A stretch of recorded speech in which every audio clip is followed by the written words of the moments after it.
Good morning दोस्तों, narration chapter को हम आगे देखते हैं। उसके बाद है इम्पेरेटिव सेंटेंसेस ऑफ लेट। क्या रूल हैं देखो, अगर इम्पेरेटिव सेंटेंस लेट से शुरू होता है तो लेट का इस्तेमाल 3 अर्थ में रखा गया है: प्रपोजल, परमिशन और विश। भाई आप विश कर रहे हो, परमिशन ले रहे हो या प्रपोज कर रहे हो, ठीक है। प्रपोजल है।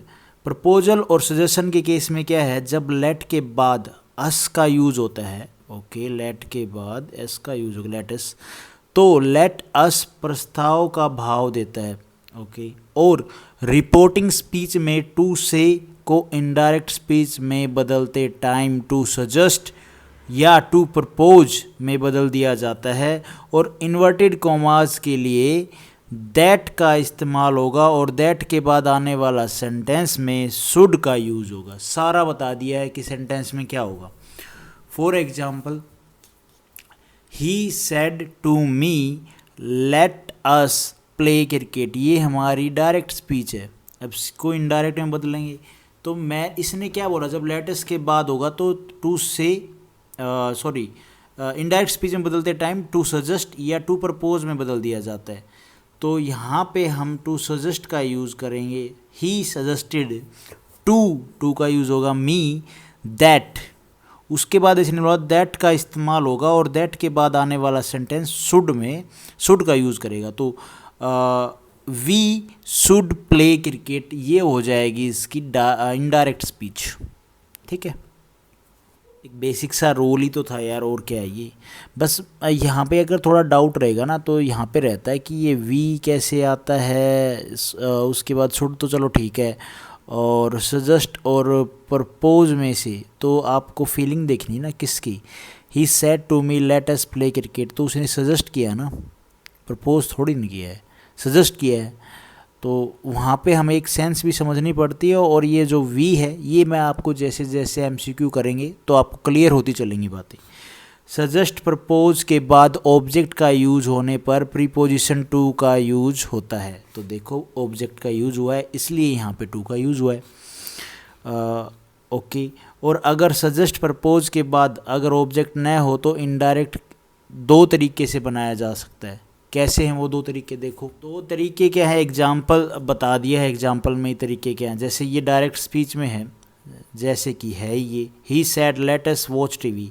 अब इसको इनडायरेक्ट में बदलेंगे क्योंकि एक तो हमें ऑब्जेक्ट नहीं गिवन है, तो इसका क्या बनेगा, he suggested that we should watch TV, बिल्कुल ठीक है। और एक ये बनेगा ही सजेस्टेड वॉचिंग टीवी, तो ये भी बिल्कुल ठीक होगा। तो 2 तरीके हैं बनाने के। उसके बाद है परमिशन के केस में, अगर लेट से शुरू होने वाले इंपेरेटिव सेंटेंस में अलाउ, परमिट का बोध हो, इन दोनों चीज़ों का बोध हो, तो हम उसे इनडायरेक्ट स्पीच में ऐसे बदलेंगे। कैसे बदलेंगे, पॉइंट क्या है, इनडायरेक्ट स्पीच में टू से को to request, to order, comma है ना, तथा टू आस्क आदि में बदलेंगे, ठीक है जी। और इन्वर्टेड कॉमाज को एंड लेट के स्थान पर टू अलाउ का यूज़ करेंगे। चलो जी, ये बात हमें एक अलग से पता चली कि इन्वर्टेड कॉमाज एंड लेट के स्थान पर हम टू अलाउ का यूज़ करेंगे। उसके बाद है टू अलाउ, पॉइंट ये के बाद इन्वर्टेड कॉमाज में यूज होने वाली वर्ब को टू लगाकर यूज़ करें।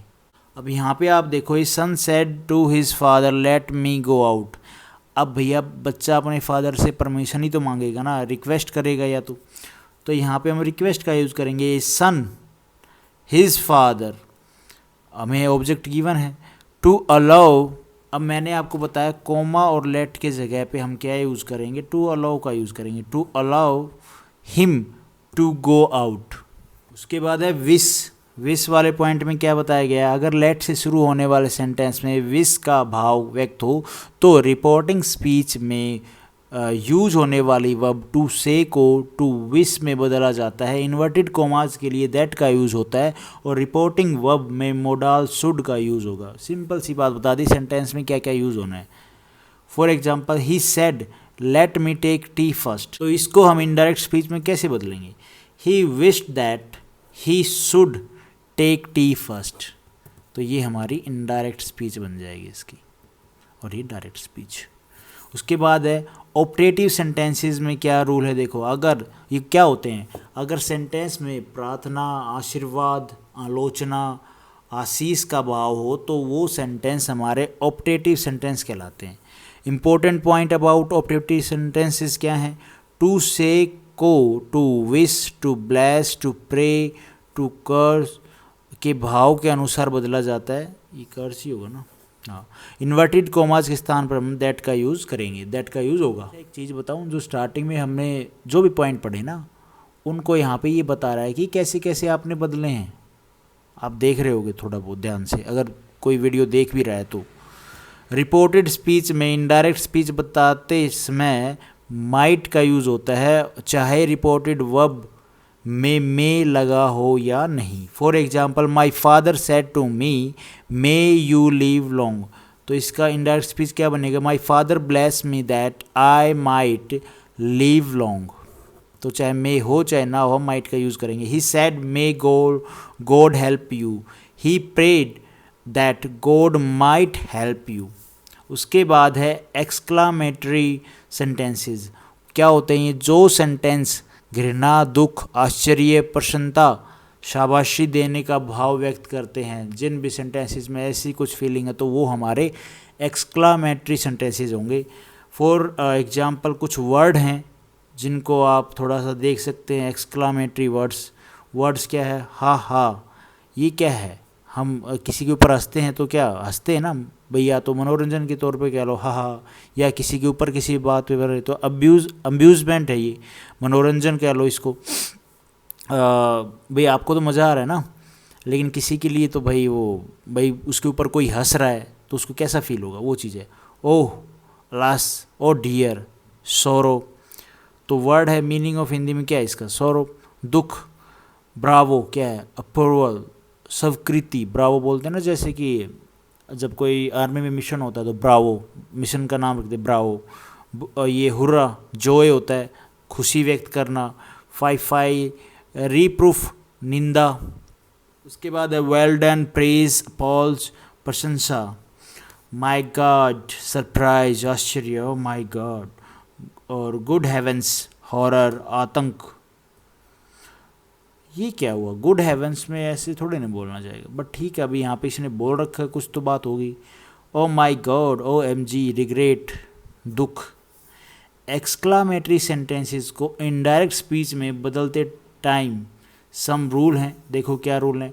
रिपोर्टिंग स्पीच में भाव के अनुसार reporting verb exclaimed with joy, sorrow, anger, surprise, regret, contempt, applause का यूज होता है। और इन्वर्टेड कॉमास के स्थान पर हम दैट का यूज़ करेंगे। अलास, ब्रावो, ओ, हुर जैसे वर्ड्स का इनडायरेक्ट स्पीच का यूज़ नहीं होता, इन वर्ड का यूज़ होता ही नहीं इनडायरेक्ट स्पीच में। He said fie your hands are duty, तो ये हमारी डायरेक्ट स्पीच है, इसको हम कैसे चेंज करेंगे? ही एक्सक्लेम्ड, मैंने आपको बताया फाई में क्या होता है और सारे वर्ड आप देख सकते हो ऊपर। He exclaimed with reproof that my hands were duty. अब ये आर का वर्क कैसी हुआ, ये चीज़ तो आपको पहली वीडियो में देखना पड़ेगा। उसके बाद है कभी कभी रिपोर्टेड स्पीच अधूरा रहता है, अर्थात उसमें पूरा सेंटेंस न होकर सिर्फ भाव व्यक्त करने वाले शब्द होते हैं, जैसे कि व्हाट तथा हाउ। इनडायरेक्ट स्पीच बनाते टाइम अपनी तरह से वर्ड्स को जोड़कर अर्थ पूरा किया जा सकता है। For example, he said what A car, ये हमारी डायरेक्ट स्पीच में है, तो इसका क्या बनेगा इनडायरेक्ट स्पीच में? He exclaimed with surprise that it was a strange car. Some important rules हैं इसी चैप्टर के जो हमने अभी पढ़ा है नरेशन वाला, तो इसके मेन जो बेसिक रूल थे वो हमने कर लिए हैं, बस कुछ सम इम्पोर्टेंट पॉइंट है, एक दो देख लेते हैं। अगर रिपोर्टेड स्पीच में brother, sister, my friend, ladies, gentleman, sir, madam, etc शब्दों का यूज़ व्यक्तियों के संबोधन करने के लिए हो तो इनडायरेक्ट स्पीच में इनका यूज़ इस प्रकार होता है। कैसे? He said to me brother are you working, तो इसका इनडायरेक्ट स्पीच में कैसे बनेगा? Addressing me as a brother he ask if ओ या वेदर आई वॉज वर्किंग। थोड़ा सा कॉम्प्लिकेटेड है बट ऐसे ही बनेगा। ही एड्रेस्ड, ये भी बन सकता है, he addressed me as a brother and ask if whether I was working. उसके बाद है अगर रिपोर्टिंग स्पीच में ग्रेटिंग सूचक शब्दों वर्ड्स गुड मॉर्निंग, गुड और good afternoon, good evening, good night, happy birthday etc का यूज़ हो तो इनडायरेक्ट स्पीच में इन वर्ड्स का यूज़ इस प्रकार करें। He said to me good morning please come in, तो इसके इनडायरेक्ट स्पीच में क्या बनेगा? He wished me good morning and requested to come in. बाद थर्ड पॉइंट, अगर रिपोर्टेड स्पीच में यस या नो का यूज़ होता है तो इनडायरेक्ट स्पीच में इस प्रकार यूज़ करें। कैसे? He said yes I am a teacher, तो इनडायरेक्ट स्पीच में क्या बनेगा? He replied me in affirmative and said that he was a teacher. तो इस तरह से ये कुछ इसके 2-3 पॉइंट थे। चैप्टर कंप्लीट हो गया है, इसके जो बेसिक रूल थे वो कंप्लीट हो ही गए हैं। मानता हूँ आप लोग क्या, कोई देखता ही नहीं है वीडियो, बट ठीक है। अगर वीडियो कोई देखे तो लाइक करना, चैनल पे नए हो तो भाई सब्सक्राइब करना।